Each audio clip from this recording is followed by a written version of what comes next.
বন্ধুসকল Facebook live TV ইণ্টিমিডিয়াত সমূহ অতিথক স্বাগতম। ফেচবুক লাইভ টিভি ইণ্টিমিডিয়া no' edit no' cut direct telecast. মই ইউনুছ তামুলী আপোনালোকৰ সন্মুখত। মই বৰ্তমান জয়সাগৰ থানাত আছোঁ আৰু জয়সাগৰ থানাৰ এক আচৰিত বাতৰি আজি আমি আপোনালোকৰ সম্প্ৰচাৰ কৰিবলৈ ওলাইছোঁ, যিটো সময়ত ধৰ্ষণৰ ওপৰত কঠোৰতকৈ কঠোৰ আইন প্ৰণয়ন হৈ আছে। আৰু তেনে ক্ষেত্ৰত শিৱসাগৰ জয়সাগৰত এক আচৰিত ঘটনা, নিজ পিতৃৰ হাতত নিজ পুত্ৰীৰ ধৰ্ষণ।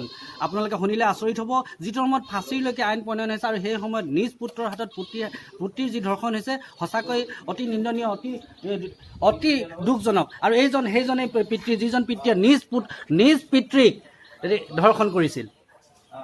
শিৱসাগৰ জয়সাগৰ জয়ানগৰৰ সেইজন আমি ক'বলৈ হ'লে পাখণ্ড বুলি ক'ব লাগিব। নিজ পুত্ৰীক যিজন মানুহে ধৰ্ষণ কৰিব পাৰে, সঁচাকৈ অতি লজ্জাজনক। যোৱাকালি আমি জানিব পৰা মতে প্ৰায় এক মাহৰ পৰা এইজন পিতৃয়ে নিজৰ পুত্ৰীক ধৰ্ষণ কৰি আছিল আৰু যোৱাকালি তেখেতে ৰঙাঘৰৰ আলহী হয়। সমূহ সতীৰ্থক মই এইজন পিতৃক মই দেখাইছোঁ, যিজন পিতৃয়ে নিজ পুত্ৰীক ধৰ্ষণ কৰে। আৰু পোনে পোনে ইয়াৰ যি কেছৰ আয়ো আছে, যিয়াৰ অচি আছে, আমি তেখেতৰ কাষলৈ যাম। তাত যিহেতু যোৱাকালি আপোনালোকে যিজন পিতৃয়ে নিজ পুত্ৰীক ধৰ্ষণ কৰিছিল, আপোনালোকে কৰায়ত্ব কৰিলে, তাৰ ওপৰত আপুনি বৰ্তমান কি মন্তব্য প্ৰকাশ কৰিলে?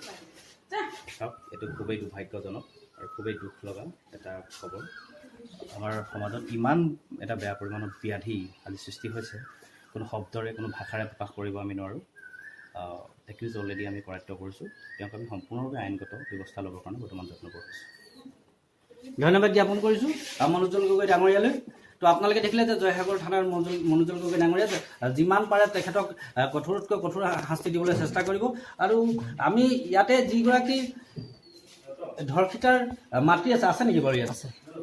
আমি তেখেতৰ লগতো দুই এষাৰ কথা পাতিবলৈ চেষ্টা কৰিম।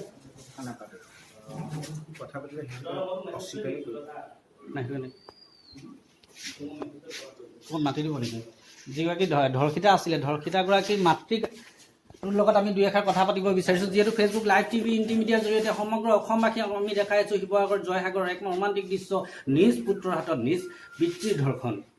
আৰু সেই ধৰ্ষিতাগৰাকীৰ মাকৰ লগত আমি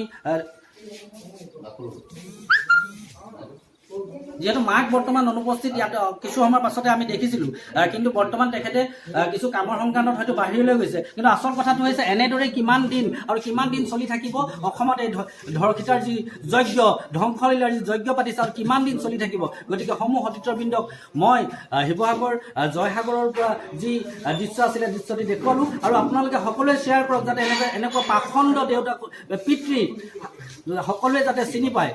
আৰু ইয়াক মই ফেচবুক লাইভ টিভি ইণ্টিমিডিয়াৰ জৰিয়তে সমগ্ৰ এই ঘটনাটোক গৰিহণা দিছোঁ আৰু উচিত দাবীৰ তদন্ত কৰিছোঁ। ধন্যবাদ। মই Yunus Tamuli, Facebook live TV ইণ্টিমিডিয়া, no' edit no' cut direct telecast. ধন্যবাদ।